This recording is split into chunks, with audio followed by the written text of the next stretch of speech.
India's northeastern states, with the exception of Sikkim, are geographically isolated from the rest of the country due to their proximity to Bangladesh. However, this isolation has contributed to making these states some of the most stunning and least explored regions in India. The landscape in this area is diverse, ranging from the lush valleys along the mighty Brahmaputra River, which boasts World Heritage Site national parks, to the towering mountains of Sikkim and the forested hills of the Adivasi states that share borders with Myanmar and Bangladesh. In the past, accessing the Seven Sisters of Assam, Tripura, Meghalaya, Arunachal Pradesh, Nagaland, Manipur, and Mizoram has posed challenges. However, recent years have seen improvements in transportation and infrastructure, making it easier for travelers to explore this remote region.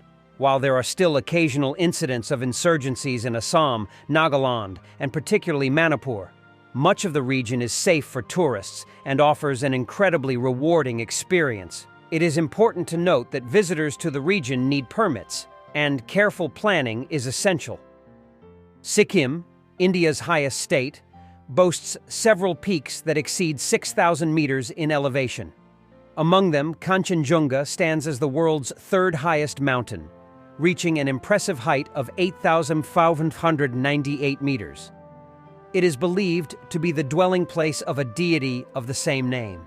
Described as a fiery character with a red face, he wears a crown made of 5 skulls and rides a snow lion.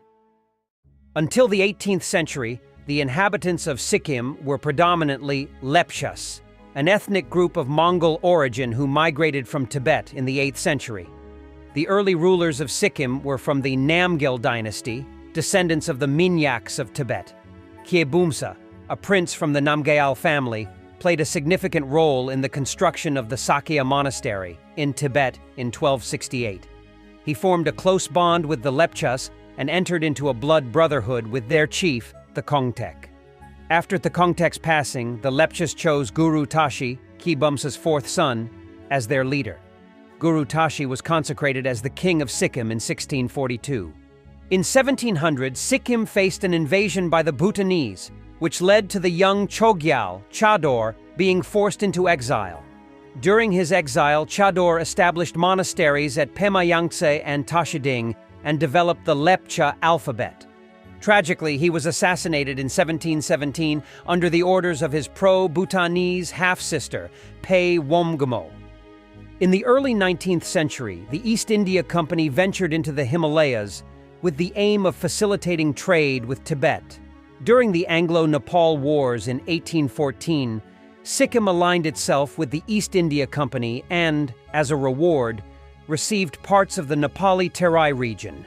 As a gesture of goodwill, King Tsugphud Namgyal granted the East India Company the hill of Darjeeling for development as a hill station. However, relations soured over a dispute regarding the British's unauthorized tax collection in Sikkim. Consequently, the British annexed the Terai region and established a protectorate over the kingdom.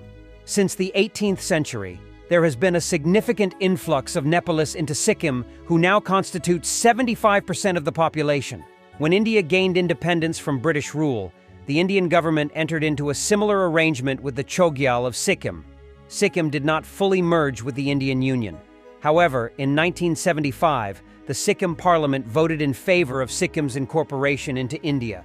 Consequently, the monarchy was abolished, and Sikkim became a state within the Indian Republic.